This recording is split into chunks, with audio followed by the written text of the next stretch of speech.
महर्षि में ही उपदेशामृत से परमाराज सद्गुरु महाराज की अमृत वाणी, जो बदले और नष्ट हो उसको माया समझो। बंदो गुरुपद कंज कृपा सिंधु नर रूप हरि, महामोह तम पुंज जासु वचन रवि करनि करो। प्यारे लोगों, सूरज को देखकर कोई नहीं कह सकता कि सूरज नहीं है। यहाँ भारत में सूरज देखो और दूसरे देश में जाकर देखो, एक ही तरह का सूरज है। यहाँ का दूसरा और वहाँ का दूसरा सूरज ऐसा नहीं है। यहाँ जो गुण है वहाँ वही गुण है। यहाँ सूरज को पहचानने वाला इंग्लैंड में भी वैसा ही पहचानता है। इसी तरह दूसरे दूसरे देशों में इसी तरह ईश्वर है, वह एक ही एक है। यहाँ देखो जैसा, दूसरे देश में जाकर देखो तो वैसा ही है। अगर देख सको तो अपने अंदर जैसा दूसरे अंदर भी वैसा ही। यह ईश्वर है और सब ईश्वर की माया है। बाहर में राम के दर्शन करो, कहो कि ईश्वर है। कृष्ण के दर्शन करो, कहो कि ईश्वर है। परंतु सब संसार में ऐसा नहीं है कि राम ईश्वर है और कृष्ण ईश्वर है। अपने भारत में राम और कृष्ण का बहुत आदर है, फिर भी तमाम लोगों का एक ही विचार नहीं है कि राम और कृष्ण ईश्वर हैं। अपना देश धर्म का मिलाप देश है। अपने देश में वैदिक धर्म मूल है। इसके अंदर बहुत से संप्रदाय और पंथ हैं। सब कोई मिलकर कहो कि राम और कृष्ण ईश्वर है। मानने को तैयार नहीं। वेद को सनातन धर्म के लोग और आर्य समाज वाले भी मानते हैं, फिर भी सनातनी राम कृष्ण को ईश्वर मानते हैं और आर्य समाजी नहीं मानते। इसी तरह काली और दुर्गा को सभी को ईश्वर नहीं मानते, जबकि अपने देश की ही यह बात है तो फिर अन्य देशों की क्या बात है। जबकि सूर्य को संसार में सभी लोग सूर्य ही मानते हैं। इसी तरह एक ईश्वर का ज्ञान होना चाहिए। इसी में सबको आना है, नहीं तो ईश्वर का ज्ञान नहीं है। ईश्वर एक ही है, एक से अधिक नहीं हो सकते। राम ईश्वर, कृष्ण ईश्वर, देवी ईश्वरी, इस तरह अनेक ईश्वर और ईश्वरियां हैं। लोग सुनकर हंसेंगे। ईश्वर तो एक ही होना चाहिए। वे एक ईश्वर कौन है? जैसे सारे संसार के लिए एक सूरज है, वैसे ही संसार के लिए कौन से एक ईश्वर हैं? जितने पदार्थ संसार में हैं, चाहे इस देश के व दूसरे देश के सभी पदार्थों की बदली होती है। श्री राम और श्री कृष्ण का शरीर बच्चा था और फिर बढ़ते बढ़ते वे सयाने हुए। यह बदली है। इसी तरह जहां जहां बदली है, आप इंद्रियों से जानते हैं। जहां बदली नहीं है वहां इंद्रियों का ज्ञान नहीं होता। आप कहेंगे कि काली माई शिव जी का रूप तो नहीं बदला। मैं कहूंगा कि विविध प्रकार की कहानियां पुराणों में हैं। रावण मारा गया, लंका से राम अयोध्या आए, बातचीत हुई कि लंका में सबसे बड़ा वीर कौन था। किसी ने रावण को, किसी ने कुंभकर्ण को, किसी ने मेघनाद को बताया। पीछे निर्णय हुआ कि मेघनाद सबसे बड़ा वीर था। रावण का कुछ देवताओं से भी युद्ध हुआ। रावण से जो काम नहीं हुआ, मेघनाद से वह काम हुआ। देवताओं से युद्ध करने में रावण इंद्र को नहीं पकड़ सका और मेघनाद ने पकड़ लिया। मेघनाद को लक्ष्मण ने मारा। लक्ष्मण जी की वीरता अद्भुत ठहरी। सीता जी बोली कि नो तो राम ईश्वर है, नो लक्ष्मण। वीरता में शक्ति की प्रधानता है, वह शक्ति मैं हूं। सीता जी बोली कि शक्ति से ही रावण व कुंभकर्ण का मेघनाद। सीता जी बोली कि शक्ति से ही रावण व कुंभकर्ण व मेघनाद पछड़ा।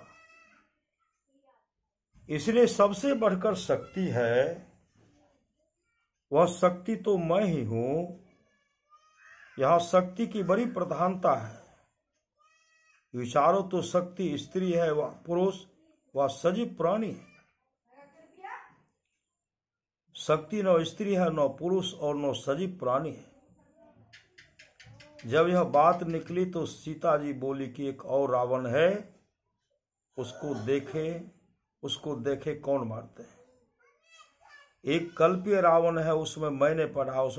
उस रावण के यहाँ सीता, राम, लक्ष्मण तीनों गए, युद्ध हुआ। वह ऐसा था कि एक के अनेक रूप हो जाते हैं, वह अपने बैठा रहता। उसके अनेक रूपों से राम लक्ष्मण लड़ते लड़ते थक गए।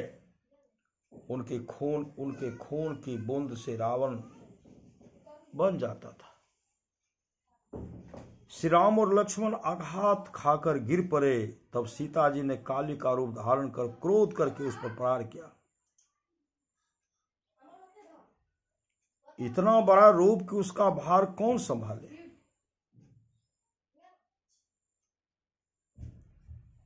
शिव जी सबका रूप धारण करके उसके पैर के नीचे चले गए।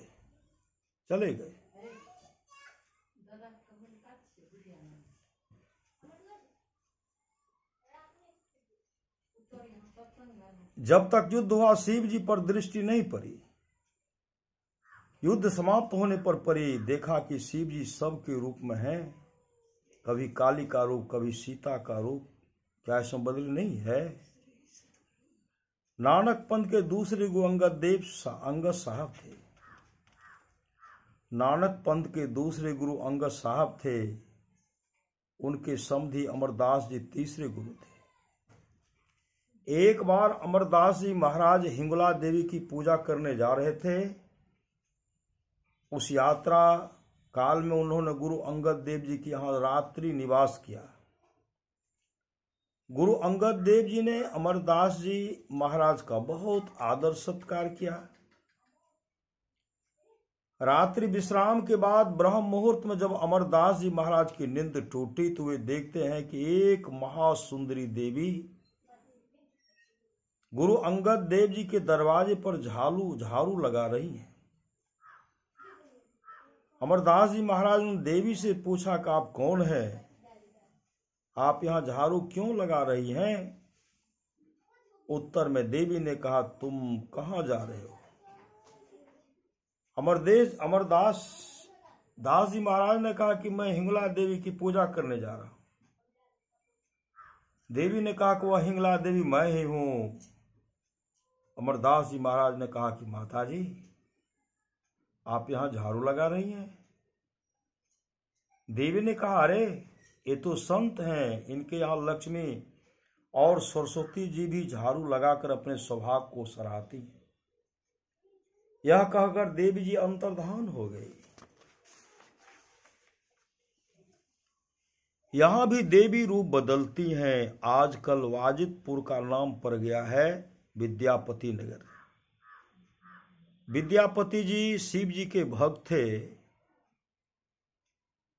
वे भजन गाते थे, शिव जी सुनते थे। शिव जी नौकर रूप से विद्यापति के पास रहने लगे। उग्र रूप से उनके पास रहते थे। इस तरह शिव जी का रूप भी बदलता है। भस्मासुर को शिव जी ने वरदान दिया कि जिसके सिर पर तुम हाथ रखोगे वह भस्म हो जाएगा। जब भस्मासुर को यह वरदान मिला तो अब भस्मासुर के मन में आया कि यदि शिव जी के माथे पर मैं अपना हाथ रखूंगा तो ये भस्म हो जाएंगे, तो पार्वती जी मेरी हो जाएंगी। भस्मासुर ने जैसे शिव जी की ओर हाथ बढ़ाया तो शिव जी भागते जाते थे और भस्मासुर पीछा करता जाता था। इस प्रसंग से यह भी ज्ञात होता है कि शिव जी का शरीर भी भस्म हो सकता था, इसीलिए तो वे भागते फिरते थे। शिव जी की रक्षा के लिए विष्णु भगवान पार्वती के रूप में भस्मासुर के सामने प्रकट हुए। भस्मासुर से कहा कि यदि तुम मुझे अपनाना चाहते हो तो जिस तरह भगवान शंकर एक हाथ कमर पर एक हाथ माथे पर रख करके नाचते थे, उसी तरह तुम भी अपने हाथ को कमर और माथे पर रखकर नाच दिखाओ। भस्मासुर ने जैसे ही अपनी कमर और अपने माथे पर हाथ रखा, वह स्वयं ही जलकर भस्म हो गया। इस तरह विष्णु भगवान के रूप में भी बदली होती है। इस तरह विष्णु शिव शक्ति सबके रूपों में बदली होती है। भले ही उन बड़े बड़े देवों के रूपों का नाश अधिक से अधिक दिनों में हो, लेकिन कभी न कभी बिना नष्ट हुए बच नहीं सकते।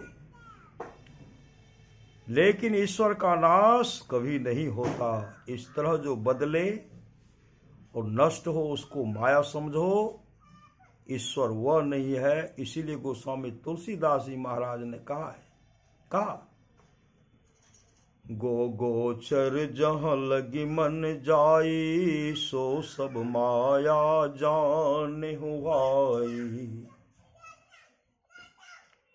ईश्वर एक है जो राम के शरीर में, शिव के शरीर में, शक्ति के शरीर में है। उस एक रूप को जो अपने अंदर में पहचानता है वह सबके अंदर सब देशों में पहचानता है।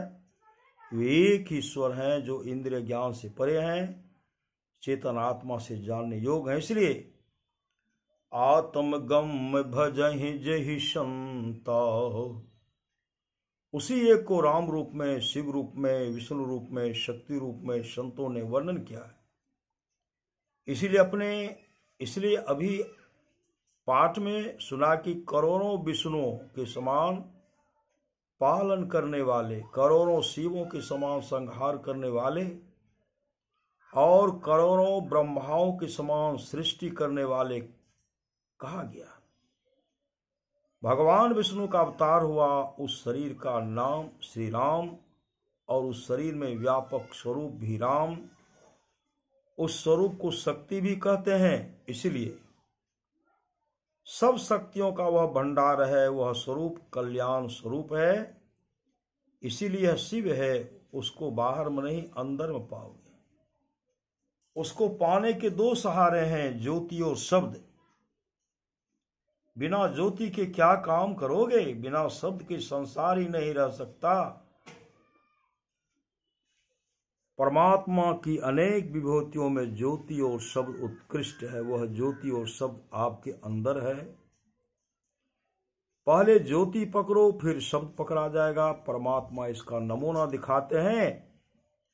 आकाश में पहले बिजली चमकती है, फिर शब्द सुनाई पड़ता है। संत लोग इसका यत्न बताएं। अपने अंदर वह शब्द होता है, उस शब्द को जो पकड़ता है वह नाम भजन करता है।